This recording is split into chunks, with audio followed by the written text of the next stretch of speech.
En el marco de este Mayo Unidos por la Vida, aquí los saludamos en este Diálogos por la Vida que tendremos hoy aquí propiciados por la Gobernación de Antioquia, con 3 invitados de lujo que nos van a ayudar a entender el cuidar, el cuidarnos. Y usted va a estar pendiente de este Diálogos por la Vida durante este espacio que lo hemos preparado y lo ha preparado especialmente la Gobernación de Antioquia, para que ustedes entiendan y empiecen, y todos empecemos a dar el siguiente paso. Claro, porque hemos aprendido a vivir cuidándonos, esa es una primera pregunta.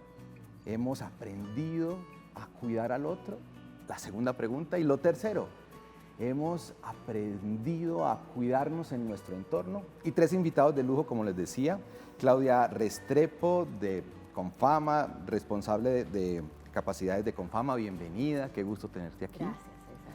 Bien, también está el doctor Andrés Aguirre. Hay que presentarlo, aunque usted ya no necesita presentación, ¿cierto? El director general del Hospital Pablo Tobón Uribe, gracias por estar aquí. Muchas gracias, un cordial saludo. Muy bien, y también Ángela Botero, asesora de la Secretaría de las Mujeres de Antioquia, antropóloga. Ángela, bienvenida, gracias. Muchísimas gracias y muy contenta de estar aquí. Qué bueno, y empecemos definiendo qué es cuidar. Usted la tenía guardada y dijo, no me vayan a chillar, ¿cierto? La palabra cuidar, ¿qué es cuidar? ¿Qué es cuidarnos? La palabra cuidar es muy bonita, de ahí viene también cura, y es del latín cogitatio, que es conocer, y es lindo, porque no podemos cuidar aquello que no conocemos. Y si estamos hablando de estas 3 dimensiones, cuidarme, que es conocerme, cuidar al otro, que es conocerlo, y cuidar esa realidad, que es también conocerla. Entonces, para hacer una respuesta corta, si no conocemos, vivimos en el descuido, y si conocemos, entramos al mundo del cuidado. Claro, y ahora que hemos estado aislados durante varias semanas, ¿nos hemos conocido? Pues yo creo que una de las cosas, y lo hablábamos ahora, que realmente se ha vuelto un reto es que este aislamiento nos ha llevado a volver a encontrarnos con nosotros, en la comodidad o en la incomodidad que eso pueda generar en un momento determinado. Pero también nos ha permitido, además de conocernos un poco más, conocernos en nuestras fragilidades, porque finalmente uno cuida lo que tiene que cuidar, y lo hablábamos ahora, como esa fragilidad que hay en nosotros, en el otro, en el entorno. Pero además creo que nos ha traído algo claro, y es lo interconectados que estamos. O sea, esto nos ha hecho ver cuán cerquita, cuán próximos somos dentro de todo. Pasa algo en otro continente y puede pasar acá. Entonces esa realidad también nos ha llevado a pensar en conocernos como planeta, como humanidad, y acercarnos a ese concepto para poder cuidar, no solo de nosotros mismos, sino cuidar de todo lo que nos rodea. Lo primero entonces sería decir, nos conocemos y al conocernos nos cuidamos. Yo creo que partiendo de la premisa que ponemos aquí de ese conocimiento, para poder acceder a un cuidado, nos invita también a el autoconocimiento, y a un autoconocimiento crítico, porque es bien de dentro, ahora que estamos con ese momento, pero también es hacia afuera, porque es una realidad global. Entonces no me valgo yo sola encerrada, sino que tengo que estar interesada en saber qué está pasando en otros lugares. Yo vengo de vivir en España mucho tiempo y me ha preocupado muchísimo, y veía venir en cadena todo lo que pasaba allá, para acá, para acá. Entonces tenía como una preocupación anticipada de lo que estaba ocurriendo. Y me estaba haciendo todas estas preguntas ¿de verdad sabemos cuántos vivíamos en la casa? Si la casa nos quedaba pequeña, estrecha, si había un solo baño, sabíamos todo eso. Nos estamos dando cuenta ahora que sabemos que tenemos que convivir todo el tiempo, las personas que nos cogió en ese momento, con nuestras mascotas también, que ese es el otro asunto. Es decir, hay una realidad más allá, que no son familias de unidad padre-madre, sino que hay unas extensiones que nos están invitando a cuidarnos más allá de ser familia, más allá de ser consanguíneos, sino que hay una invitación a pensarnos en global. Y cuando yo me cuido, no es solamente que cuido mi entorno, sino que como el efecto mariposa, ¿cierto?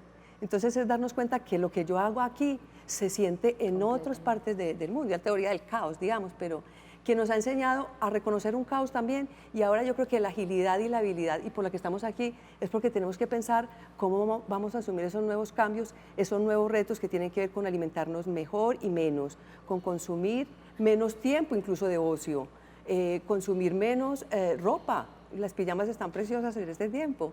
O sea, es decir, hay unas favoritas. cuestiones, sí, hemos cambiado. No usar zapatos. Hemos cambiado muchísimas cosas y es en este momento que tenemos que pensar en eso humano que está cambiando y no ser indiferentes a nadie, porque estos encierros han sido para unas personas muy fáciles y para otras personas han sido sumamente difíciles. Entonces yo como que en eso incluso he dejado de comer menos.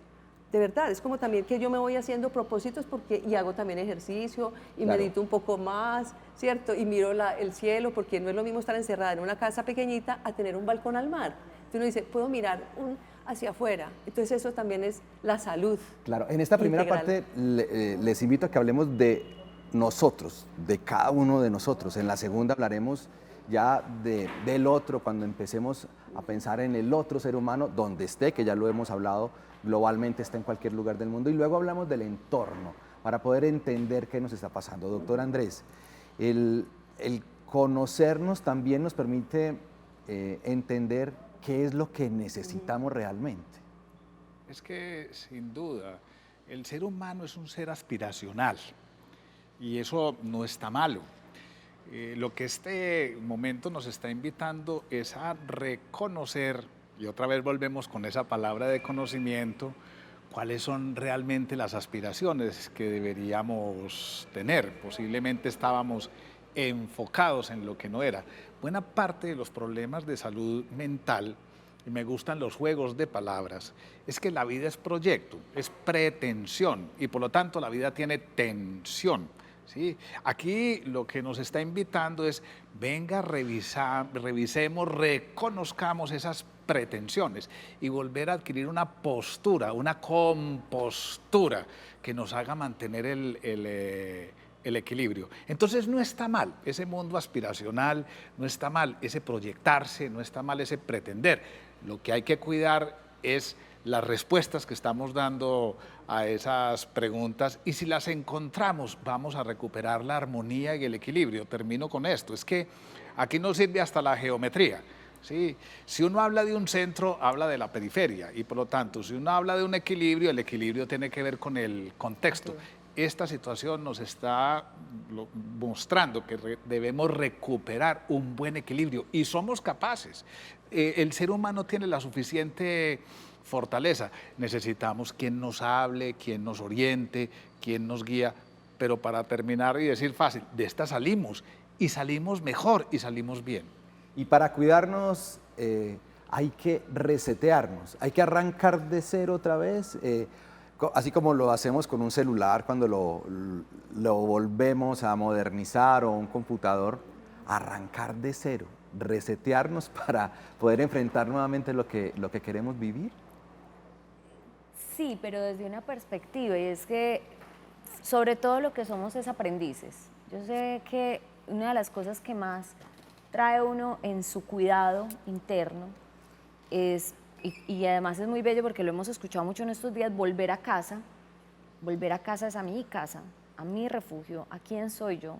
Y cuando vuelvo a quién soy yo y a esa casa, pues aprendo a conocerme y adicionalmente a reconocerme en otras circunstancias. Porque finalmente en un escenario donde se despiertan miedos, se despiertan extrañamientos frente a unas circunstancias que nunca habíamos vivido, también empiezas a conocerte a ti mismo, cómo reaccionas. Entonces, de alguna manera, el ser aprendiz permanente, ese aprendiz también admite eso que tú planteas, y es la posibilidad de reiniciarse en muchas cosas, reiniciarse en hábitos tan necesarios, porque se hace uno consciente además de los hábitos buenos y malos. Esto ha generado una reflexión sobre nuestro dormir, nuestro alimentarnos, la manera como cultivamos nuestro intelecto, y efectivamente eso te va generando digamos, un reaprendizaje. Entonces tu aprendiz interno empieza a entender y a comprender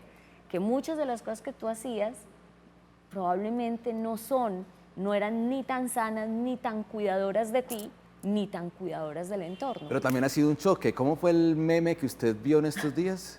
Ah, sí, yo me reí mucho porque me llegó un meme algo que decía como, uy no, pues me excuso con todos los que me conocen, ya sé qué es estar conmigo permanentemente, es decir, algo así como llevo 7 días conmigo mismo y estoy más o menos ya en colapso. Entonces realmente lo que eso nos está diciendo es, ha sido una oportunidad para volvernos a conocer. Claro, ¿y cuáles serían esas preguntas que nos debemos hacer a nosotros mismos a partir de lo que estamos viviendo y especialmente pensando en el cuidado, en el autocuidado? Yo creo que una de las preguntas es del desarrollo de las capacidades para ese cuidado, porque no es tan como que salga tan natural, sino que el aprendizaje de que desarrollar las capacidades y talentos humanos tiene que ver con la salud. Entonces, las preguntas es también como, ¿y en qué invierte la gente el tiempo? Muchas que estamos trabajando desde el teletrabajo estamos muy agotadas porque es mucho trabajo, entonces también hay unos cambios y nos estamos preguntando sobre esa relación con la tecnología que a veces la teníamos por ahí como, sí, entonces esa pregunta de nuestra relación con la tecnología, la pregunta de nuestra relación como, no solamente con el entorno, sino con ir más allá siempre, con el espacio, como que ir más allá de las fronteras, es decir, cuáles son las fronteras entonces de la salud, de las relaciones, es decir, cuáles son esas nuevas condiciones que se van a dar y por tanto también preguntas de temor, porque a mí sí que me da temor que muchas de las cosas que se comienzan a poner a veces como leyes se vayan quedando y entonces hay un control excesivo, lo sentimos y nos está agobiando, por más que digamos soy mente libre, yo estudio, nos agobia y es un momento en el que, por ejemplo, la pregunta por la conexión con el afuera a través de la literatura, ¿cierto? La pregunta por el manejo de la información que tenemos sobre determinados conflictos o cuando estamos en situaciones extremas, ¿cómo reaccionamos? Esas preguntas que nos podemos responder cuando nos obligan, porque yo creo que es una obligación de estar en soledad o estar en recogimiento. Para mí, por ejemplo, el haber estado 4 años o 5 haciendo una tesis y muy encerradita, pues es como que estoy acostumbrada, estoy entrenada, porque hay gente que estamos entrenadas para ciertas cosas, pero hay personas que no. Y yo creo que esa es la situación de que personas que podemos tener esa otra habilidad, estos programas, por eso venimos, para poder compartir que es posible salir de esta y salir mejor, porque salir mejor es haber hecho esos otros cambios de qué es lo que yo necesito para tener momentos de felicidad, porque el tener momentos de satisfacción hace que también nuestra salud ría, que nosotras estemos en otro espacio. Y me he preguntado mucho por el nosotras, por las mujeres. Y bueno, una de las cosas porque estoy aquí, pues yo estoy con la Secretaría de las Mujeres y estamos trabajando el tema de los cuidados y nos hemos preguntado qué es lo que está pasando con los hombres que tienen tan pocas habilidades y tan poca destreza para los cuidados y cómo eso estará cargando de las mujeres tantas horas. Entonces yo me pregunto, ¿cuántos han sacado la basura, han lavado el sanitario estos días? Es decir, esas cosas que no se ven, hay que comenzar a verlas y por eso hablamos de los cuidados y tiene que entrar a contar como un aporte valioso, grande, porque estamos sosteniendo esas casas ahorrando agua, ahorrando comida, el Día de las Madres haciendo cualquier cosa para que todas nos sintamos acompañadas en sororidad. Entonces a mí la pregunta es por hombres, compañeros, ¿qué estamos haciendo para hacer esa equidad entre esas labores del hogar, esas labores del cuidado que, listo, son bonitas, disfrutémoslas todos y todas para que sea una sociedad en equilibrio y que la salud realmente sea una garantía para todos y para todas en una casa. El doctor Andrés, al doctor Andrés le encanta hablar de lo simple y ahorita hizo aquí en nuestra conversación algo con las manos y decía, mírenlas, antes éramos felices chateando, únicamente chateando y utilizarlas para chatear, pero qué falta nos hace poder utilizarlas para abrazar. Es momento también de añorar que estas manos puedan hacer eso. Sin duda, yo creo que estamos reaprendiendo y otra vez conocer y cuidar una nueva realidad. Añorábamos el mundo virtual, ahora queremos ese mundo real. Y quisiera meterme en un tema ahí, ¿cierto?, sobre el manejo de los sentimientos y el cuidado, porque lo que nos está matando, y buena parte hoy, son los problemas de salud mental y no conocer cómo estamos reaccionando frente a esta situación. Uno diría que hoy nos están desbordando 3 sentimientos que son miedo, tristeza e ira. Miedo al otro que me puede infectar. Tristeza por la pérdida, porque hemos tenido una pérdida de realidad y nos llevan a otra realidad. Y rabia porque habrá muchos pensando, ¿y esto por qué? Entonces, en ese medio del cuidado, en ese recuperar el mundo virtual, nos está volviendo a preguntarnos por el mundo de la realidad de los sentimientos, reelaborarla, repensarla. Hay que cuidarle a la gente mucho, que buena parte de nuestra salud mental y el cuidado está en repensarse. Por ejemplo, el asco, que es uno de los sentimientos biológicos que tenemos, lo intelectualizamos y llevamos a que otros los odiemos porque no piensan igual que yo, ¿sí? Que incluso los rechacemos, es un asco intelectualizado. Entonces yo diría que en esto, otra vez conecto el mundo virtual y el mundo real. De pronto estábamos viviendo en un mundo virtual que no era, que no era. Y nos está pegando un golpe, hasta bueno, como un aturdimiento. A veces el aturdimiento lo deja a uno inconsciente, pero a veces el aturdimiento también lo pone a uno a pensar, a reinstalarse en otro programa. Y termino con esto, es que vean, nos han dicho mucho de que el cambio es gradual. Yo a veces dudo de eso, porque si usted está caminando buscando una dirección y está perdido y de pronto le encuentra a alguien y dice, ¿dónde queda tal cosa? Al lado contrario, ¿uno qué hace? Gira inmediatamente, uno no dice voy a caminar 3 kilómetros más porque el cambio es gradual. Entonces también este aturdimiento nos está llevando a una nueva realidad, a eso que añorábamos y deberíamos recuperar para cuidarnos muchísimo mejor. ¿Cuántas horas, y esta es una pregunta también en este Diálogos por la Vida que le hacemos a los televidentes, cuántas horas hemos estado frente a una pantalla diariamente, frente a un televisor, a un computador o a un celular?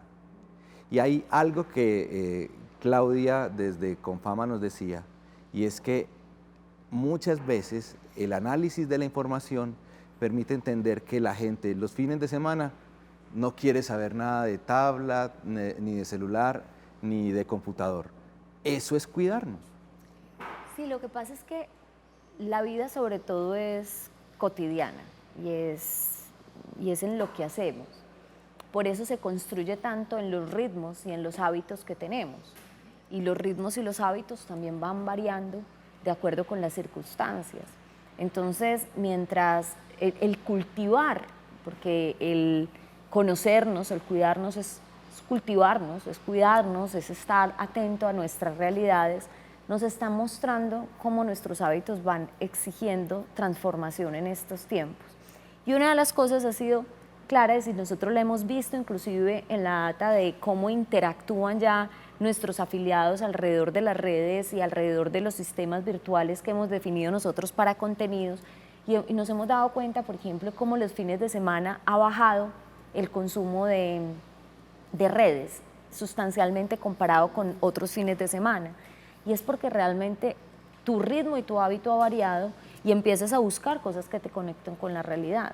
Empiezas a necesitar descansar, además energéticamente tu cuerpo está cargado, entonces necesitas de pronto la conversación o ¿qué es lo que más estamos viendo? Tal vez las conversaciones de Zoom o de otros sistemas donde la gente se encuentra, almuerza juntos, hace una comida juntos, hace una celebración en la distancia, pero todos reunidos alrededor.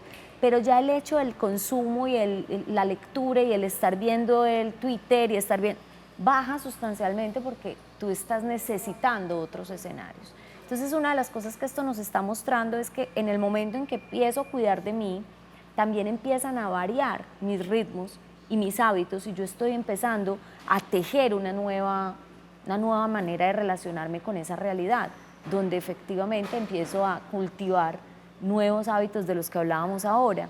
El tema, yo insisto, a mí el tema de la salud mental ha sido uno de los que más me ha inquietado, porque uno de los reflejos de la salud mental está justamente en cuando tengo que volver a casa y no la tengo. Es como la higiene del hogar. Cuando tú tienes tu casa limpia, organizada, tienes una realidad distinta. Cuando llegas a esa casa empiezas a ser consciente de que tiene un desorden, y estoy aquí hablando de la casa interior.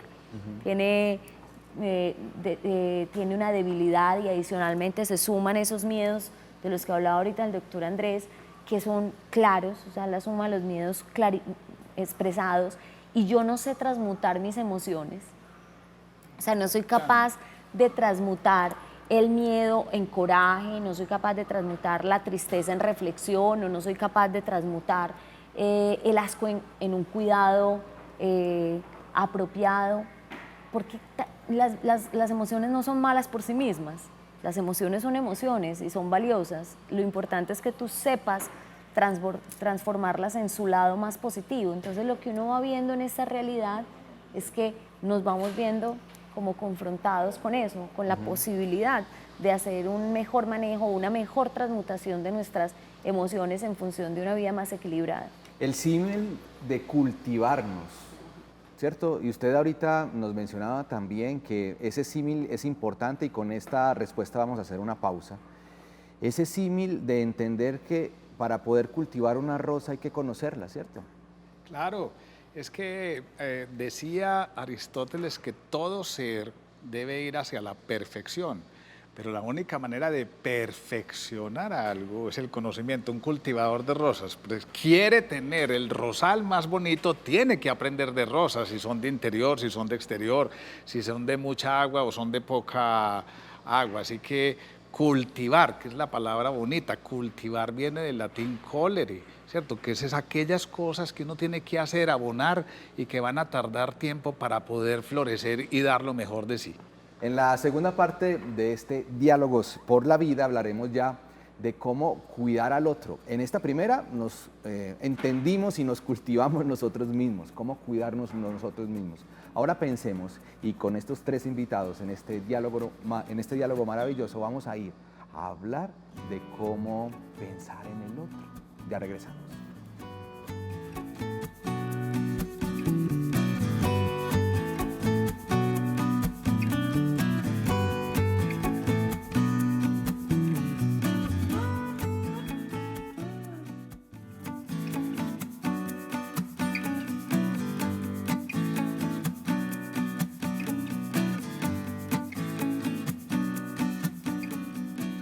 Seguimos en este Diálogos por la Vida a través de Teleantioquia, hablando del cuidarnos. Cuidarnos es cuidarte.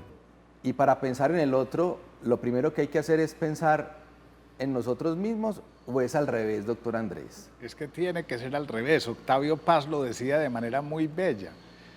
No hay primero un yo, primero somos un tú. Para poder llegar a esa noción de yo, tengo que haber entrado en contacto con los demás.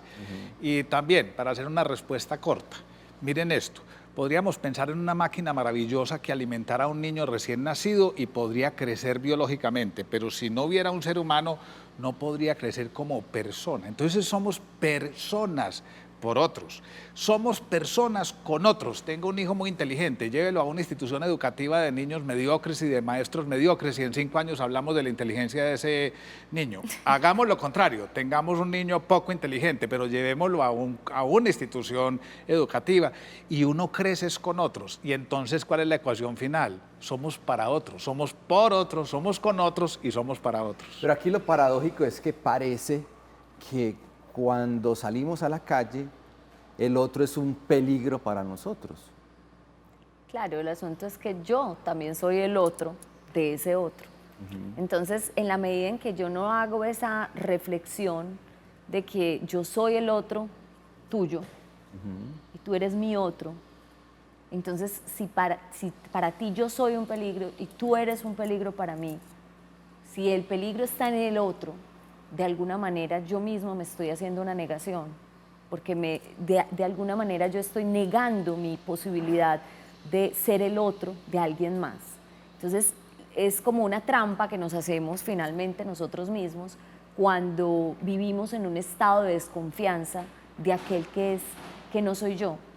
Porque en el momento en el que yo hago ese estado de desconfianza y tú a la vez haces el mismo porque tienes tu derecho, porque también eres un yo con el derecho de relacionarte conmigo, entonces lo que generamos es una autonegación. De alguna manera el otro es el que me permite reconocerme en mí y en mi relación con los demás. el otro es el que me permite tejer y conversar, porque es que recordemos que además los hombres somos seres conversacionales. El lenguaje es una de las cosas, la historia, somos seres históricos, construimos biografía. Ahora Ángela nos contará un poco sobre ese ejercicio, que sabe mucho más de eso, pero la belleza de que nosotros somos una biografía y en una biografía interactuamos con los otros, realmente es lo que nos hace un todo como sociedad. Entonces, realmente ahí la belleza es poder identificar que efectivamente somos parte de no solo lo que hacemos solos, sino lo que somos en constitución con muchos. Claro, entender al otro nos va a permitir poder cuidarlo. Y ahorita usted ponía un ejemplo, Ángela, pensamos en lo que le está sucediendo a esa mujer que de pronto tiene la carga del hogar y también la carga de ahora acompañar a sus hijos en el estudio virtual y también acompañar y hay veces soportarse al esposo que está allá en ese lugar. ¿Cómo entendemos al otro para poder cuidarlo? Pues aquí es muy importante también las otredades, porque el otro no es un otro solo, otro armado, sino que son otros y son otras, y si me permiten la expresión, también son otros, en el sentido de que hay muchas personas que no se sienten muy bien nombradas como un otro, solamente como una otra, sino que dicen, mire, yo soy diversa, no llevo binarismos, entonces eso, yo creo que una de las cuestiones es entender que ese otro no es tan otro, que ese otro es plural y que es otra y que tienen muchas maneras de ser.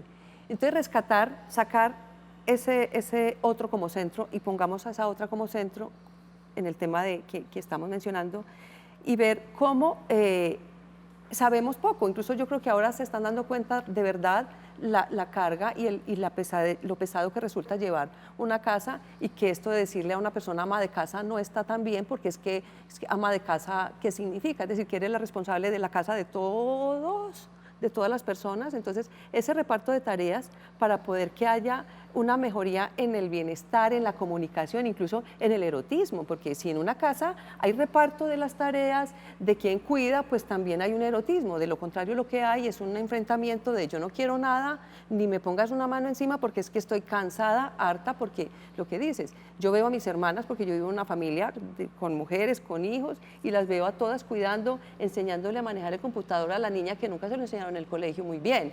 Entonces, como ellas todas atareadas, corriendo para estar a tiempo, para que la niña se conecte, para que venga la otra hermana que tampoco sabe, le pregunta. Entonces, yo creo que hay una solidaridad, una sororidad que hace que podamos resistir y que repartamos eso. Si yo veo que mi mamá es la que siempre saca la basura, te digo que yo madrugo y yo intento hacer eso porque mi mamá, porque es la que está en la casa.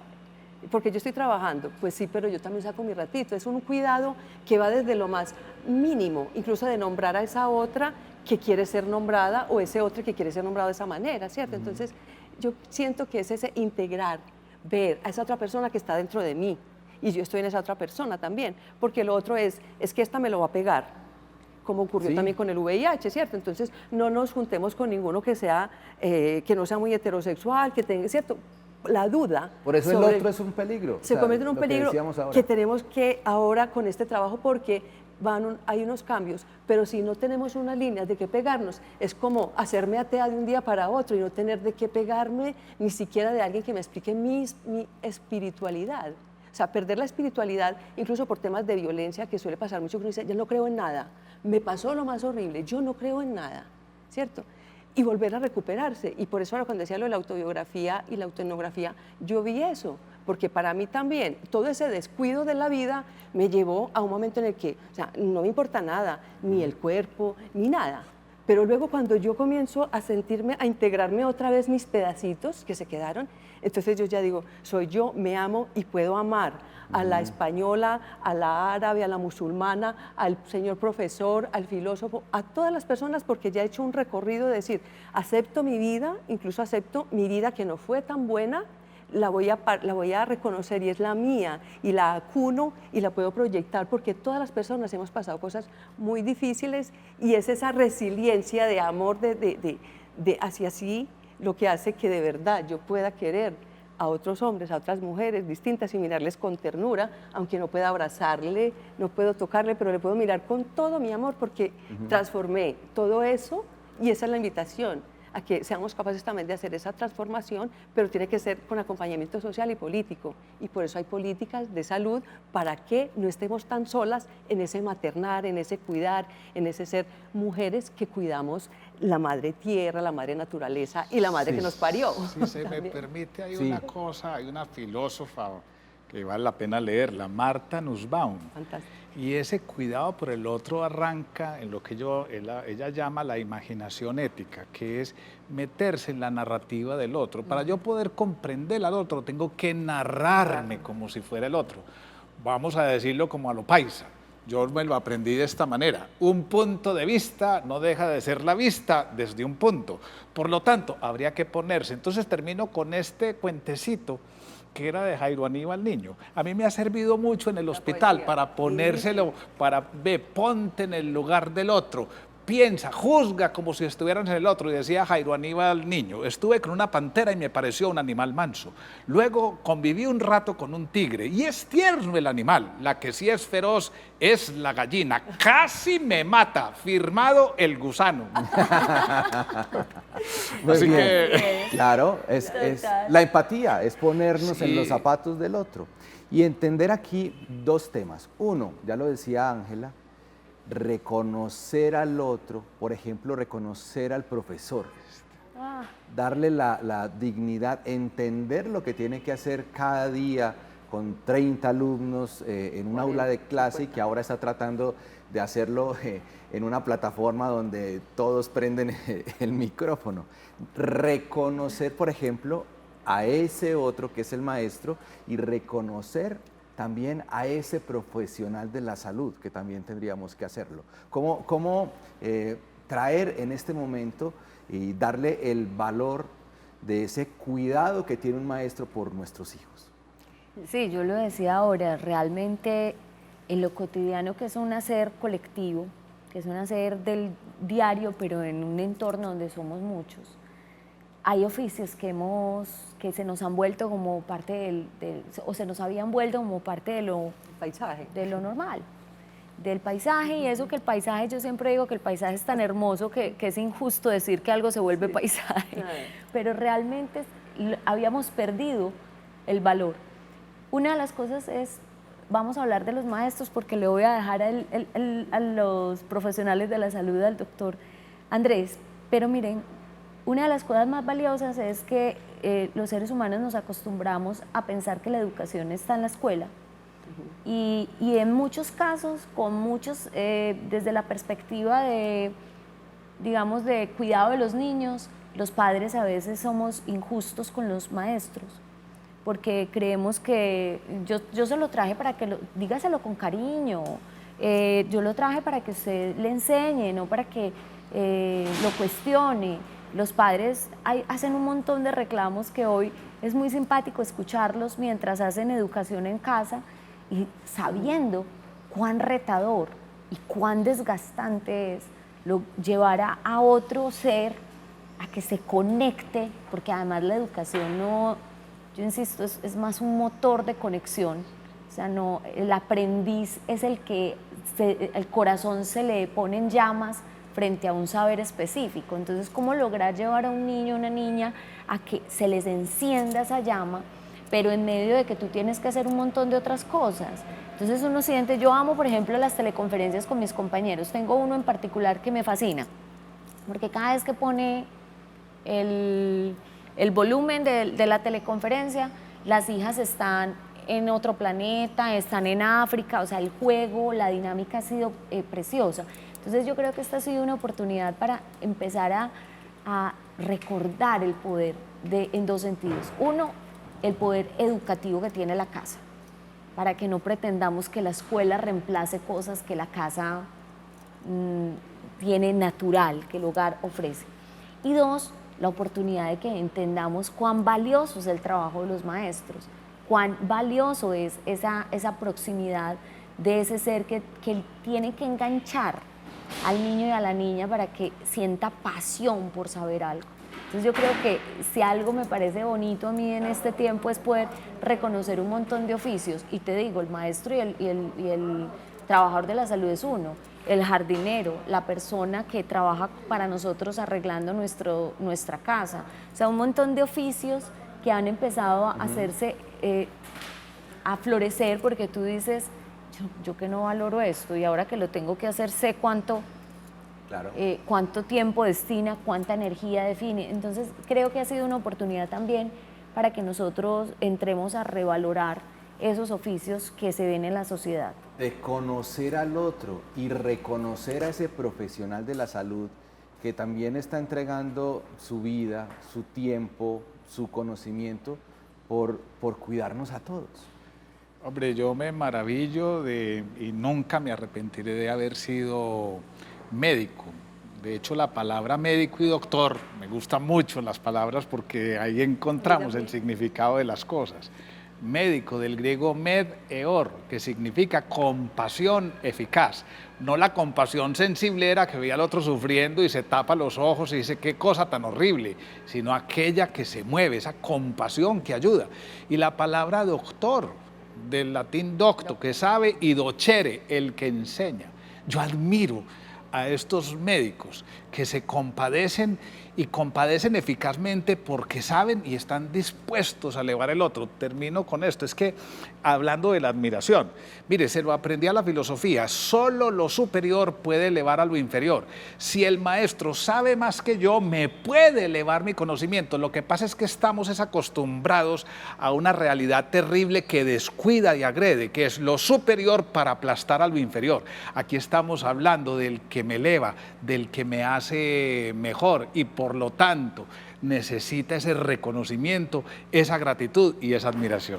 Aquí estamos enviando un mensaje. Miren que este encuentro, este Diálogos por la Vida, lo estamos haciendo de manera presencial, física, claro, respetando el 1,5 metros de distancia, pero no lo quisimos hacer de una manera virtual porque ya vamos dando ese siguiente paso.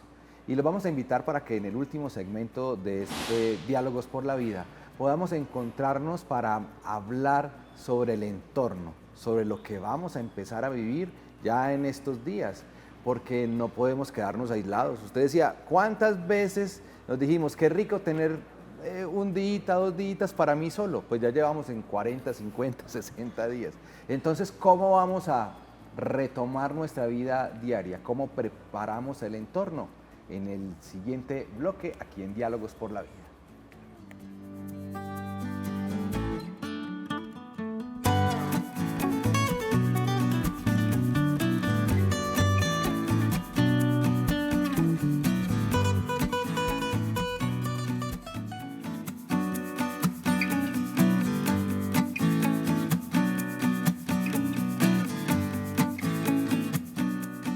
Cuidarte es cuidarnos. En este Diálogos por la Vida, en la primera parte hablábamos de cómo cuidarnos nosotros mismos.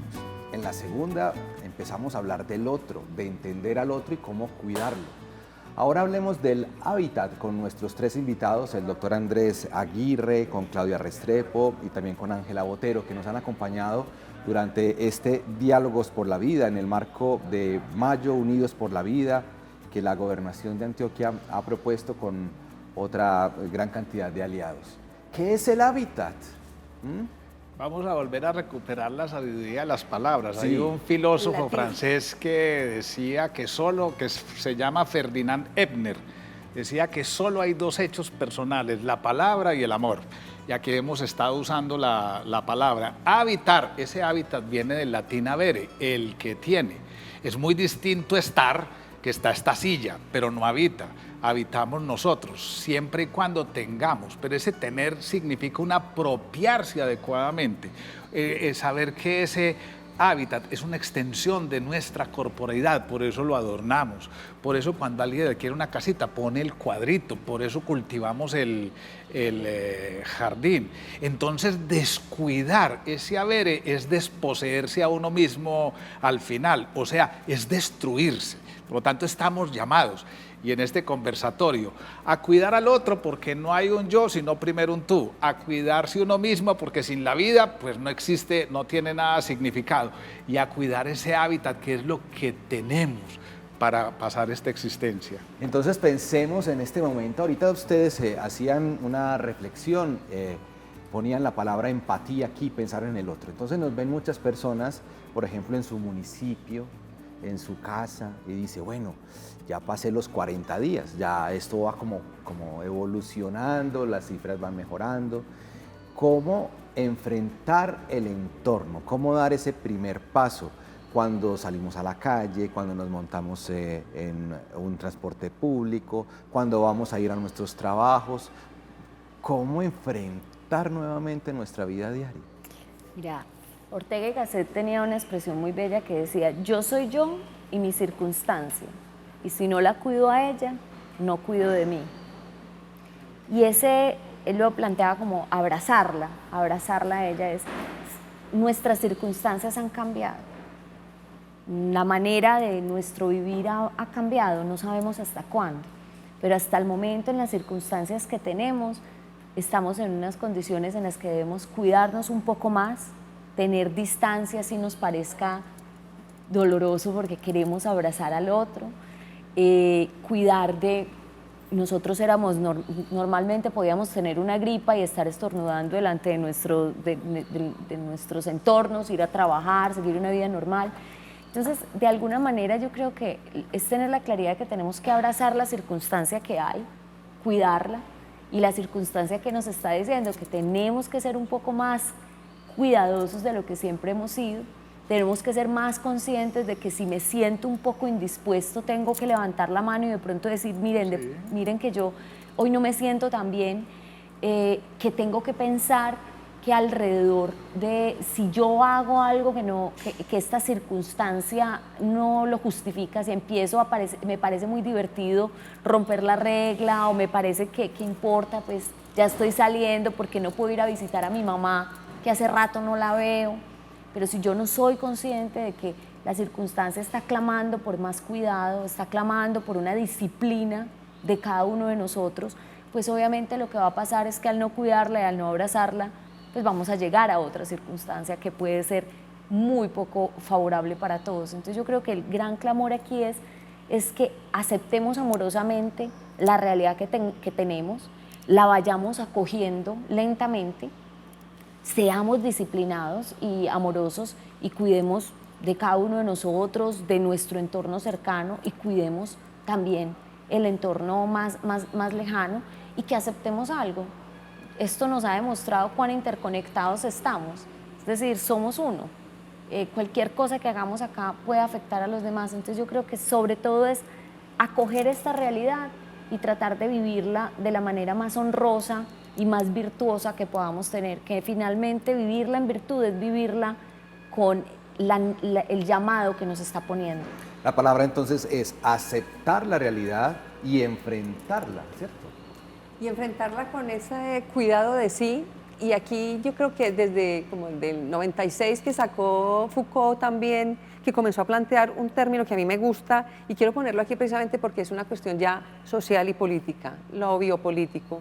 Y vamos entonces a esas palabras, que es esa política que tiene que ver con esa vida. Y saber que es política no solamente lo que determina un Estado o lo que manda hacer, sino también como mi ética, eso, porque hay una bioética, porque hay una biopolítica. Entonces, esa ética es el cuidado de sí, el cuidado de mí, no en el término egoísta de ser la más, sino yo no soy la más, sino que yo soy con todos y con todas. Yo soy porque la otra es, porque el otro es. Esa diferencia me la planta la otra persona. Yo me doy cuenta que soy extranjera cuando me miran como extranjera, que me desconocen o que me miran con asco cuando se ha gestado esos odios que son la homofobia, que son las xenofobias, que esas fobias son ignorancias, ¿cierto?, que se meten en las personas, y que si ahora en esta salida no hacemos algo desde la política, instrucciones, nuevas directrices, nuevas propiagogías. Esta palabra que yo pensé que me la había inventado y luego la busqué y la había dicho en la pedagogía de Brasil, nuestro Freire, Freire. Freire, él planteaba esta palabra de la propiagogía, y yo, qué palabra más bonita, y era apropiarse de esa agogia.